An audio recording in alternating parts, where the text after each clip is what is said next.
तुळजाभवानी मातेचे तीर्थक्षेत्र असलेल्या तुळजापूरवर भगवा फडकावा, म्हणजेच तुळजापूर विधानसभा मतदारसंघातून शिवसेनेचा उमेदवार विजयी व्हावा, ही शिवसेना प्रमुख बाळासाहेब ठाकरे यांची इच्छा होती. त्यांच्या हयातीत ती पूर्ण झाली नाही. उद्धव ठाकरेंचे निष्ठावंत शिलेदार प्रतीक रोजकरी यांनी ती पूर्ण करणार असल्याचे NTV न्यूज मराठीशी बोलताना सांगितले आहे. तुळजापूर विधानसभा मतदारसंघामध्ये आज जी आहे युवा सेनेची बैठक आयोजित करण्यात आली होती. काय एकंदरीत या बैठकीमध्ये एकंदरीत मागणी आहे, काय एकंदरीत पदाधिकाऱ्यांची पक्षवाढीसाठी निर्णय घेण्यात आलेला आहे ते आपण जाणून घ्यावं. मला सांगा काय बैठक होती, काय अनुषंग होता आज बैठक? तुम्हा सर्वांना माहिती आहे, प्रतीक रोजकरी हे नाव संपूर्ण तालुक्यामध्ये नव्हे तर जिल्ह्यामध्ये सर्वांना माहिती आहे. आणि एक युवा सेनेचा कार्यकर्ता म्हणून तुळजापूर शहरामधून आणि आपल्या तुळजापूर तालुक्यामध्ये संपूर्ण गावापर्यंत हा पोचलेला कार्यकर्ता आहे.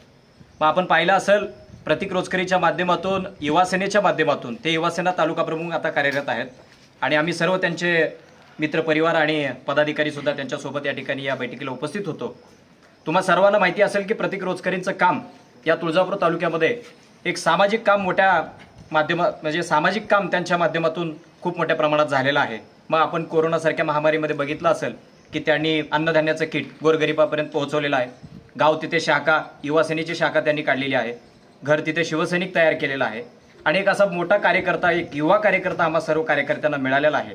आमची इच्छा आहे की आज या बैठकीच्या माध्यमातून आमचं विचारमंथन झालेलं आहे की येणाऱ्या विधानसभेमध्ये आम्ही प्रतीक रोजकरी हा एक नवा चेहरा आम्ही येणाऱ्या विधानसभा मतदारसंघासाठी आम्ही पुढे करत आहोत आणि आम्ही सर्वजण प्रतीक बाप्पाच्या पाठीमागं मोठ्या ताकदीनं येणाऱ्या विधानसभेसाठी आमदार म्हणून इथली जनता आणि इथली युवा कार्यकर्ते प्रतीक बाप्पांना पाहणार आहेत. एवढ्यासाठीच ही बैठक या ठिकाणी आयोजित केलेली होती. क्षेत्र आहेत, प्रत्येक गावात त्यांचं चांगल्या प्रकारचं काम आहे.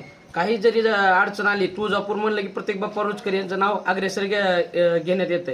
मी धाराशिव तालुक्यात आमची जी 72 गावं जोडलेली आहेत, ते 72 गावातून आम्ही सर्व आमचे जे पदाधिकारी आहेत सर्वांचं एकमतानं ठाम असं मत आहे की बाप्पांनी विधानसभे लढवावी आणि आम्ही त्यांना पूर्ण पाठिंब्याशी त्यांना सहमत आहोत. तर काही ज्येष्ठ शिवसैनिक आपल्यासोबत आहेत. मला सांगा कसं पाहताय तुम्ही? आजपर्यंत तुळजापूर तालुक्याला तरुण उमेदवाराला संधी मिळाली नाही आणि बाप्पाच्या माध्यमातून जर तुळजापूर तालुक्याला उमेदवारी मिळाली बाप्पाला, तर युवक वर्ग, ज्येष्ठ शिवसैनिक हे सगळेजण मिळून बाप्पाला खांद्यावर घेतल्याशिवाय सोडणार नाही. एकंदरीत पाहायला गेलं तर महाविकास आघाडीच्या माध्यमातून अनेक जण या ठिकाणी दावा केलेत. कसं पाहताय? दावा करणाऱ्याला प्रत्येकाला स्वातंत्र्य आहे, पण जे कामाचा माणूस आहे त्यांच्या मागं जाणं हे आमच्यासारख्या ज्येष्ठ शिवसैनिकाचं काम आहे. एक तरुण आहेत, हा एक फोन केला तर काय काम आहे काय नाही, या हिथं आहे मी तिथं आहे बोलून ते काम पूर्ण करतात.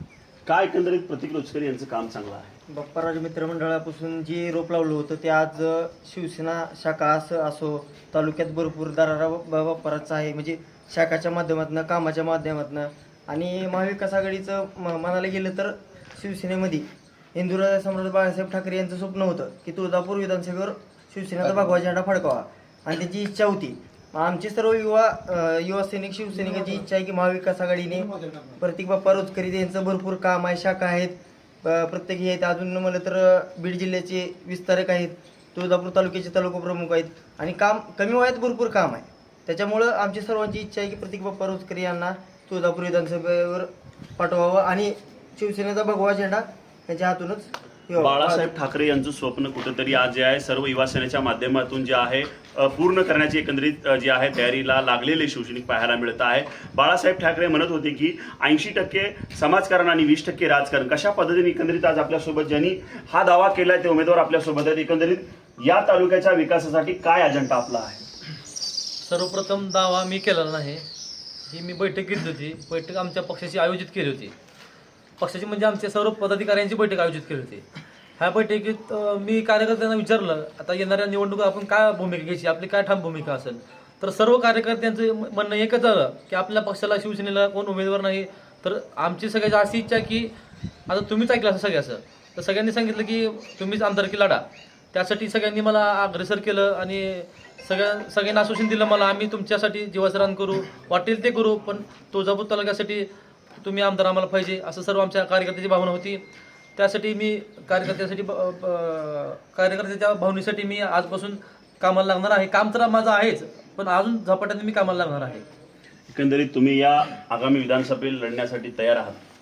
पक्षाने संधी दिली, उद्धव साहेबांनी आदित्य साहेबांनी संधी दिली तर मी निश्चित विधानसभा लढण्यासाठी तयार आहे. या तालुक्याला जे आहे एकंदरीत शेतकरी आत्महत्याग्रस्त शेतकरीचा कलंक जे आहे ह्या पुसण्यासाठी, कारण गेल्या अनेक वर्षापासून अनेक राजकीय नेते आश्वासन दिले जातात, तुमच्या माध्यमातून काय प्रयत्न केले जाणार आहेत? मी आश्वासन देणारा नेता नाही. मी जे बोलतो ते करून दाखवतो. मी 2 शब्द तुम्हाला कमी सांगेन, म्हणजे तुम्हाला मी असं म्हणणार नाही की तुम्हाला मी 24 तास पाणी देईन, 24 तास लेट देईन. मी तुम्हाला सांगेन 24 तास 12 तास लेट देईन तर ती 100% मी 12 तासच देईन. जे बोलून तेच करून दाखवेन मी. बाकीच्या नेत्यांसारखे मी करून दाखवणार नाही. एकंदरीत पाहायला गेलं तर महाराष्ट्राची कुलस्वामिनी आई तुळजाभवानीचा ज्या पद्धतीने विकास होणं अपेक्षित होतं ते झालं नाही, याकडे कसं पाहताय? आता काय झालं, सगळे नेते एकसारखे झाले.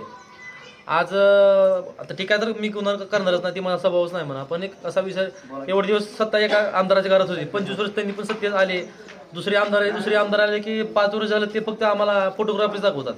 3D प्लॅन करणार, तुळजापूर असं करणार, तुळजापूर तसं करणार, पण करणार कधी ह्याच्यावर अजून शिक्कामोर्तब झालेलं नाही. त्यामुळं आम्ही युवकाचे काय प्रश्न असतील, शेतकऱ्याचे काय प्रश्न असतील, शेतकरी DP साठी काय असतील, व म्हणजे अन्य कोणत्या समस्या असतील, मेडिकल असतील, प्रत्येकाच्या समस्येसाठी मी धावून जाईल. एकंदरीत पाहायला गेलं तर येथील असलेले विद्यमान आमदार राणा जगदीशसिंग पाटील यांनी म्हणतात की विकास खूप या तालुक्यात झाला, कसं बघता आणि विकास कुठपर्यंत झालेला आहे? आता विकास तुम्हाला तर माहितीच, पत्रकारात तुम्ही आम्ही काय सांगायची गरज नाही. विकास फक्त फोनवर ऑनलाईन विकास असतो का, तर प्लॅन काढायचा, 3D दाखवायचा सगळ्यांना आणि लोकांची फसवणूक करायची, हा विकास नसतो. रिॲलिटी ग्राउंडवर यायला पाहिजे, शेतकऱ्याच्या बांधावर जायला पाहिजे, त्यांच्या समस्या विचारल्या पाहिजे. आणि विकास म्हणजे फक्त घराणीसाईचा विकास झालेला आहे, त्यानंतर त्यांचा मुलगा, असा विकास झालेला आहे. घराणीसाई चालू आहे. आमच्यासारख्या कार्यकर्त्यांनी कधी मोठं व्हायचं? वरनवर हेच नेते येणार, ह्यांचे मुलं येणार, आम्ही मोठं कधी व्हायचं? मोठं म्हणजे आम्ही जनतेची सेवा आम्हाला पण करू द्या ना. वारसा का तुम्हीच घेतला ना, जनतेची सेवा करायचा वारसा आम्हाला पण लाभला पाहिजे. या पक्ष आणि जे एकंदरीत बाळासाहेब ठाकरेंची जी स्वप्न पूर्ण करण्यासाठी शिवसैनिकांना आपण तालुक्यातील काय आवाहन करणार आहात? आव्हान म्हणता येणार नाही, सगळ्या शिवसैनिकांना मी सोबत घेऊन काम करणार आहे. व शिवसैनिकाच्या काय मला सांगितलं आता शिवसैनिकांनी की आप्पांनी सांगितलं 35 वर्ष झालं मी शिवसैनिक आहे, आमची इच्छा कधी पूर्ण झाली नाही, पण आप्पाची इच्छा 100% आम्ही पूर्ण करणार. बाळासाहेबांचं स्वप्न होतं, यासाठी काय करणार आपण? ह्यासाठी आता मी रात्रंदिवस कष्ट करणार. जसं आपण शेतात कष्ट करतो, काबाड कष्ट म्हणतात त्याला, त्यासाठी मी रात्रंदिवस तुळजापूर तालुक्यामध्ये विधानसभेमध्ये रात्रंदिवस मी कष्ट करेन, जनतेपर्यंत पोहोचणार. ज्या जनतेपर्यंत गेलो नाही तिथं